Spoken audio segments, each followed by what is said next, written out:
के कटिया गईल आ खेत में हम वही बदे हम हंसुआ लेके जाई उनके 4 बात हम सुना के जाई।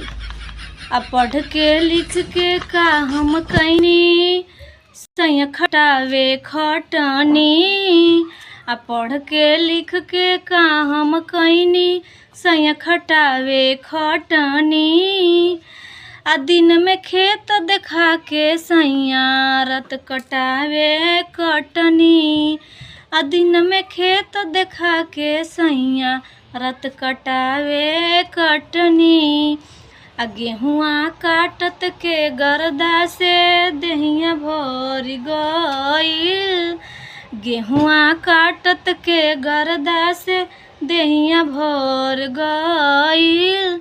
आ धैनी चुराइल के भेस बलम चिलवास गईल। अउरी कटाव गेहूं जही दरू।